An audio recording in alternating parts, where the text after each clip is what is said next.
This is Cerebral Cinema. Movies of the mind.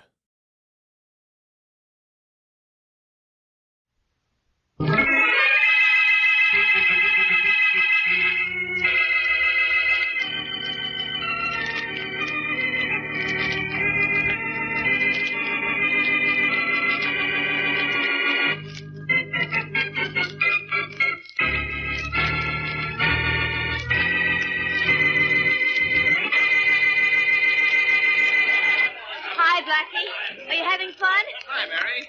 Oh, it's a cute costume. Thank you. Who are you supposed to be, Joan of Arc, the Queen of England, or the Belle of Brooklyn? I'm Mary, Queen of Scots. Only right now I better be Mary, Mistress of Sandwiches, hadn't I? Keep everybody amused, will you, dear? Any suggestions on how that's done? Well, if I knew, you'd be king about the sandwiches. Hey, by the way, you look awfully thick as Robin Hood, Blackie. Are those real arrows? Sure, but I'm not really Robin Hood. I'm actually Cupid with clothes on. It's cold out. Well, Cupid, old kid, aim a couple of arrows where they'll do the most good.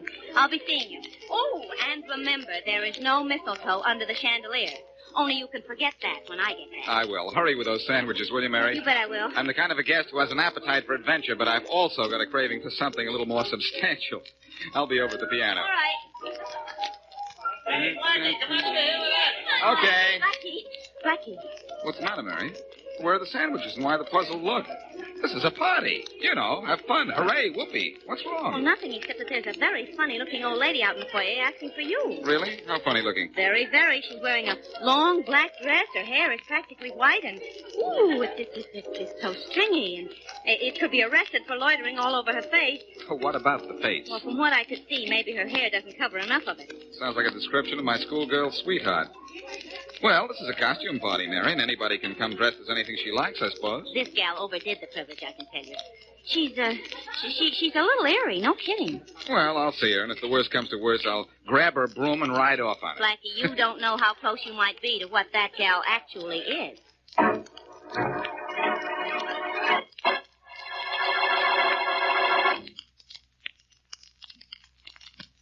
And now back to Boston Blackie. Enemy to those who make him an enemy. Friend to those who have no friends.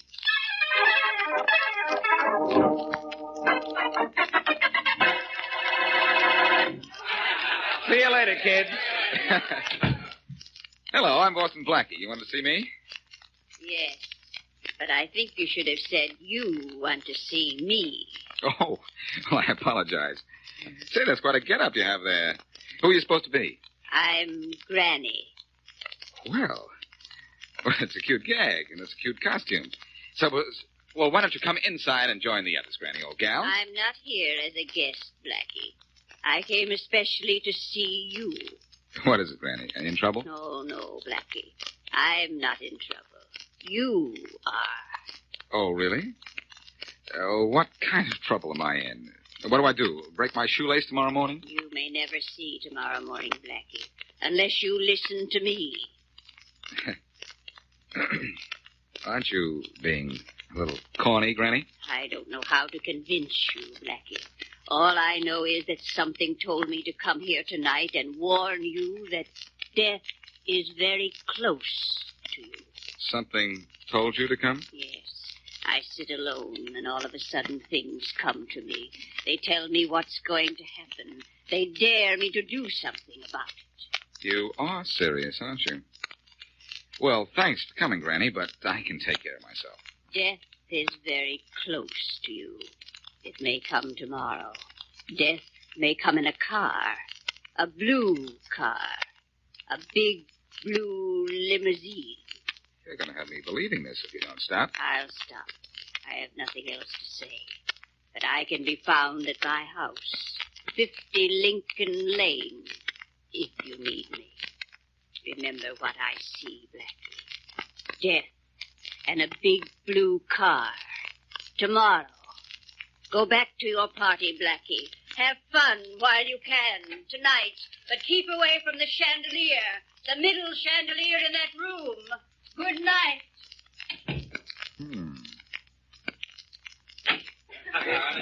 Blackie, where were you so long? I'm not sure, Mary. I think I was out in the foyer. For goodness sakes, is something wrong? No, I don't suppose so. Okay, m'lady. let's see that this party of yours keeps going. Right you are. Let's go over to the center of the room. The chandelier crashed down. Lucky nobody was under it. Well, I should say so, Blackie. How could an accident like that happen? That's not what bothers me. It's how could anyone know it's going to happen?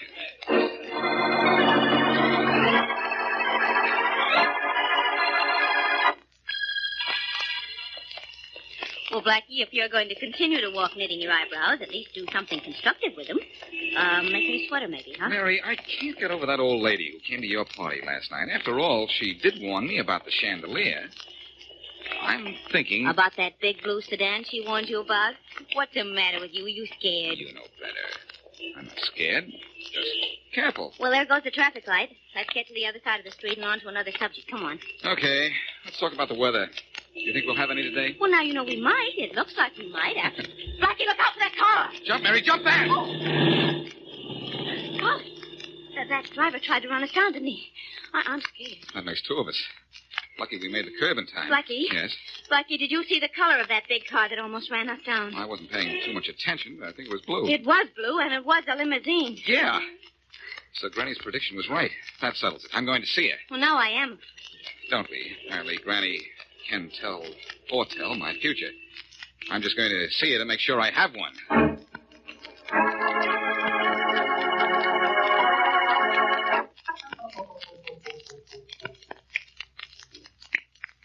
Yeah, that did it, Hanson. They cut the burglar alarm so we could practically break this window now and nobody'd hear us. Good work, Pete. Right here. Take my ring and use a diamond on that window pane. Right, boss.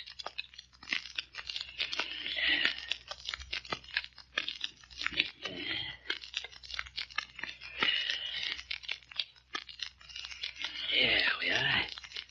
Now this suction cup takes the glass out without any trouble.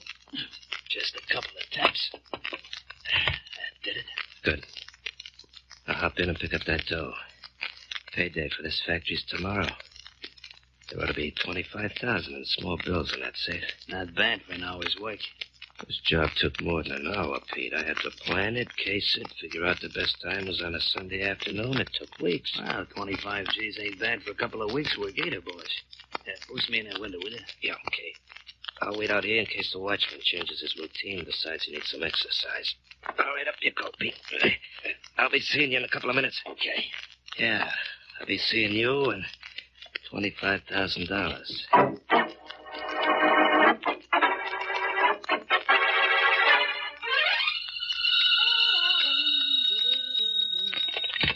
Hello? Hello, Blackie. Now do I sound like Blackie, Inspector Faraday? This is Mary Wesley. Oh, you. Well, really, Inspector, I'm not that bad. I haven't been called you in years. Well, I just... But Blackie isn't here. I'm waiting for him, too. Well, when he comes in, tell him to call me right away at headquarters. I got something important to tell him. Just a little news he ought to know. Oh? Joe Hampson's back in town, and he hates Blackie worse than he hates anything in the world, because Blackie sent him to prison 10 years ago. Inspector, are you positive he's back? I'm more than positive. I'm sure. Now, you be sure you have Blackie call me, you hear? Well, all right, but I could tell him, couldn't I? Yeah, I guess so. You tell him, Miss Wesley. I don't want to talk to the big lug anyhow.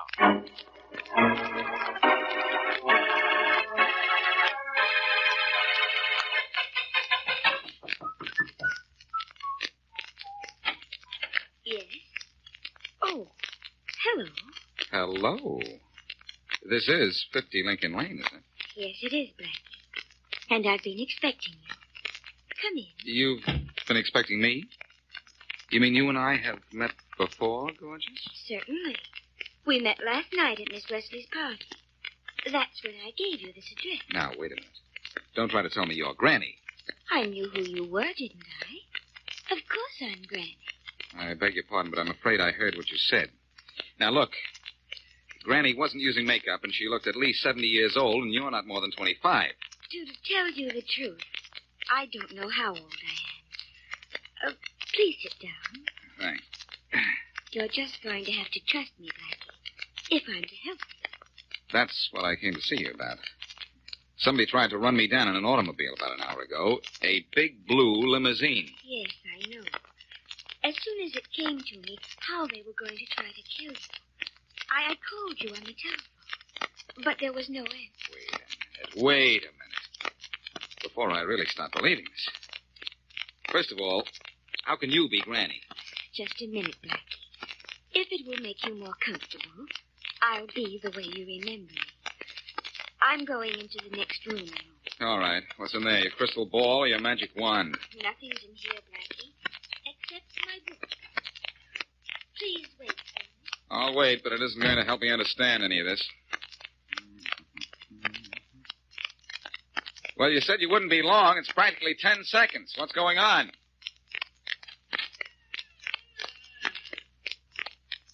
You see, Blackie, I was Granny all the time. And now I look like Granny. This can't happen to me.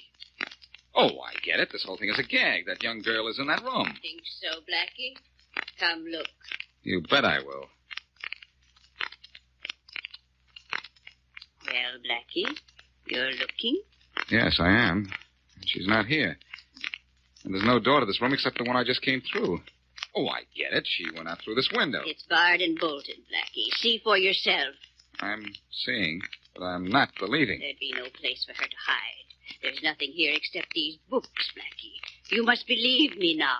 I'd better find something to believe in a hurry. Believe in me, Blackie. I'm trying to look out for you. Blackie, you mustn't go near Victoria Street tonight. Victoria Street? Why mustn't I go near there? Because of the fire. What fire? The one that will break out at 8 o'clock tonight. There'll be a fire at 8 o'clock, and you know it now? I don't get this. I don't get any of it, unless you're a... What, Blackie? A witch? Well, yes. Are you a witch? I don't know, Blackie. Maybe I am. Sometimes I'm sure I am. Like now.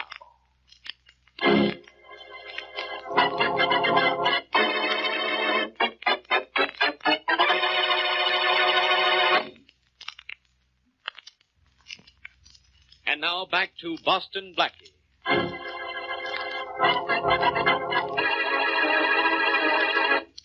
At a party given by his girlfriend, Mary Wesley, Blackie is confronted by an old hag who predicts 2 attempts will be made on his life.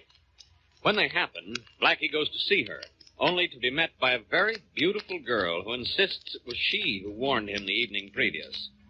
Along with this development comes word that Joe Hansen, lifelong enemy of Blackie's, is in town. But Blackie's immediate concern is the startlingly accurate predictions of his mysterious advisor. And as we return to our story, Blackie is at home, reading up on witchcraft. How much longer are you going to strain your eyes over that book, Blackie? Until I find something that makes this witch case make sense. I've gone through 2 books on witchcraft, 2 books jammed with case histories of supernatural predictions which came true. Now, here's one. As recently as 1859, a woman... I'll read it. Mary Thorpe Prescott foretold her husband's death 2 months before it happened. He died as she predicted, in exactly the way she predicted. He was struck by lightning while returning from a school board meeting. Oh, that's nonsense. Sure. It couldn't have happened, only it did.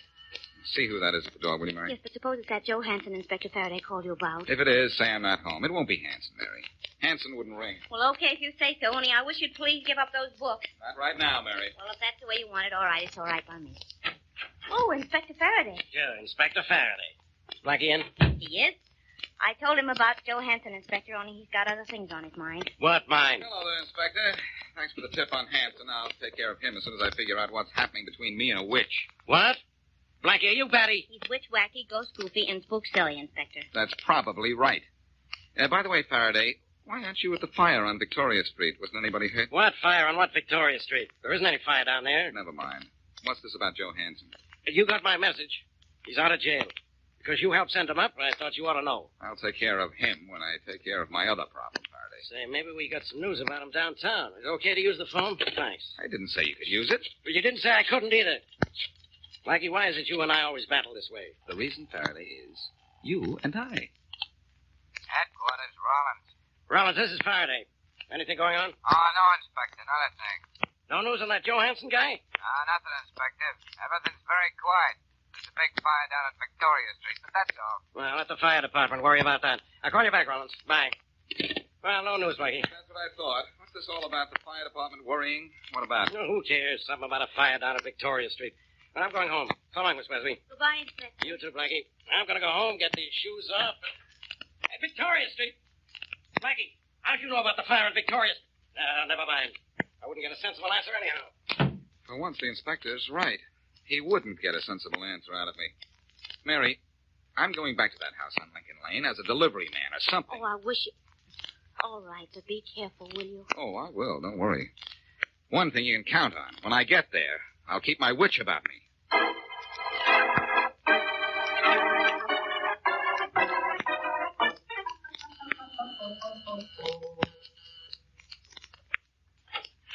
Yes? Hello, I got this a chair for you. All right if I bring him in. Chair?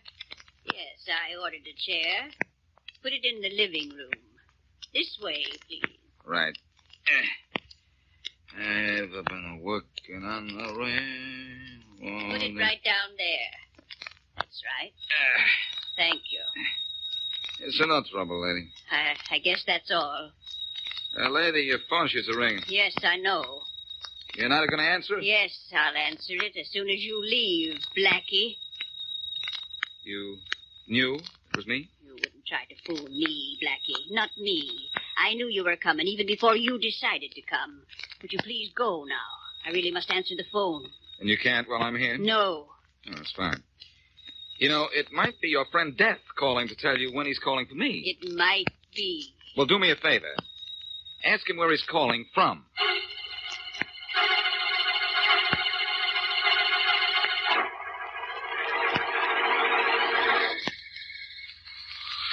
Oh, what a snap this town is now, Pete. What a snap. In a minute or two, this torch will burn right through this safe, and we'll have 30 grand more in the case. Yeah, I know, Hanson. This and the job we did yesterday afternoon will give us plenty of sugar.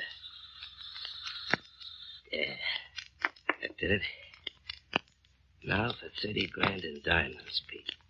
Clean, clear, cold diamonds. Keep them for 6 months, and get rid of them. Live on Easy Street. Maybe. Sure, maybe. Everything's got a maybe. Put that flashlight on this tray, and you'll see how close to positively our little maybe is. You're awful pretty, Hanson. They should be 30 grand, don't you think? No, reaching for guns, Hanson. That would be smart. Blackie. That's right. And don't get nervous, you two. All I want right now are those diamonds. And what if I don't get... Now, Hanson, please, don't make me answer that. All right, Blackie, tell me, how'd you know about this job? How did I know about it? I'll tell you, Hanson. A witch told me.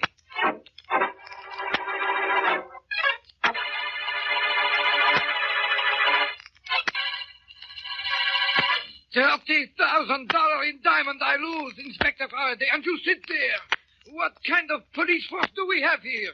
I'm not the whole police force, Mr. Van Gelder. I'm only one man.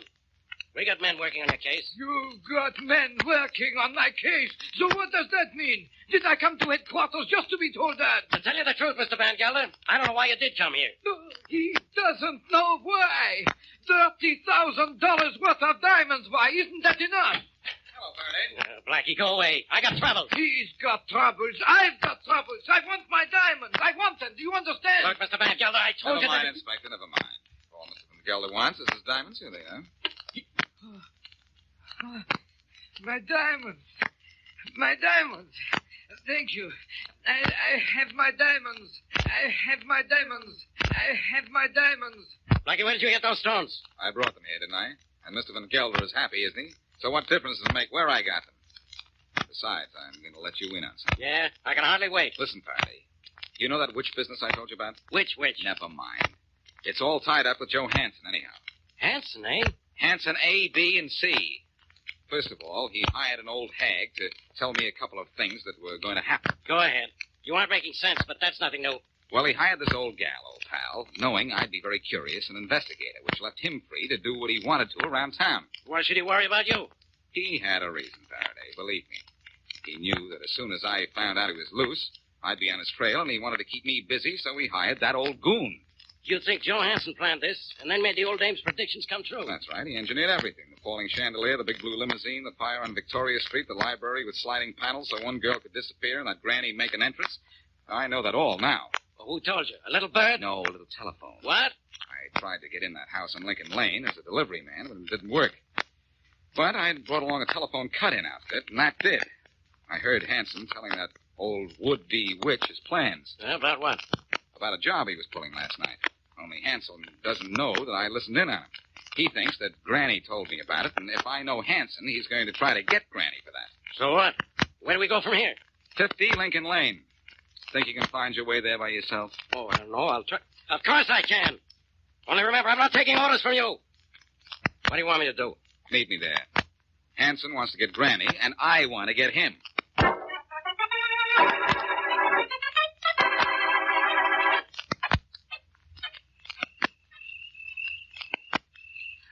Waiting here behind this hedge gives me the creeps, Joe. Why can't we forget this business of taking care of Granny? We've got that money you and Pete got from the factory. We can get out of town right now. Can't do it, Sugar. Gotta take care of that double-crossing old dame. I killed Pete because he tried to cross me, and I'll kill her, too. I gotta do it.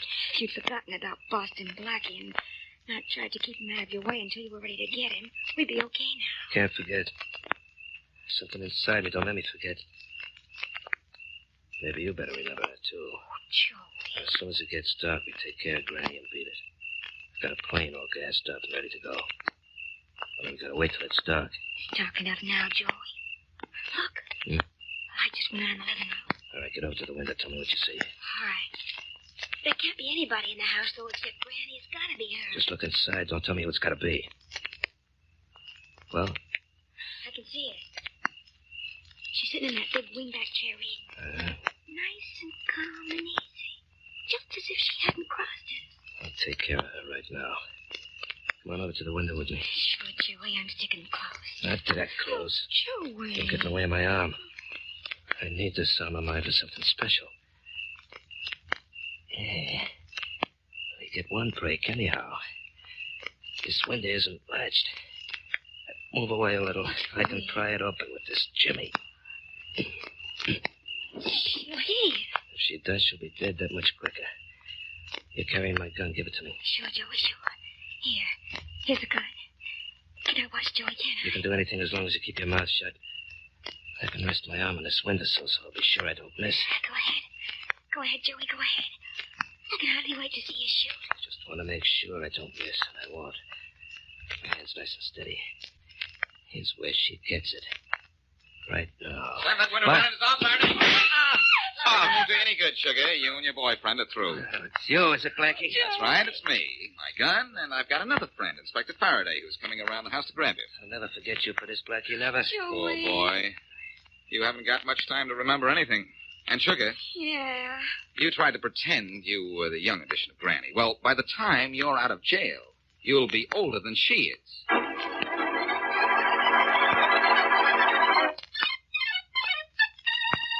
Blackie, at least you'll grant me that there was nothing supernatural about Granny and her predictions. Will I, Mary?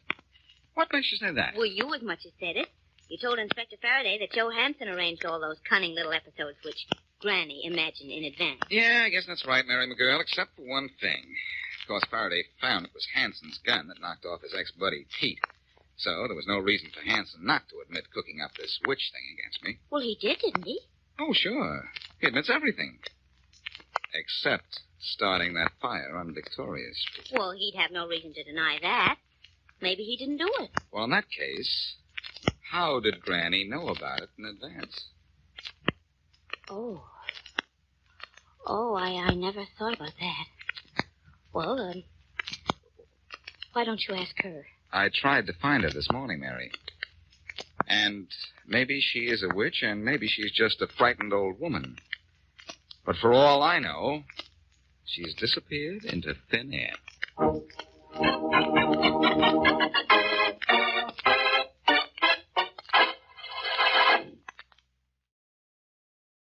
Cerebral Cinema hopes you have enjoyed this movie of the mind.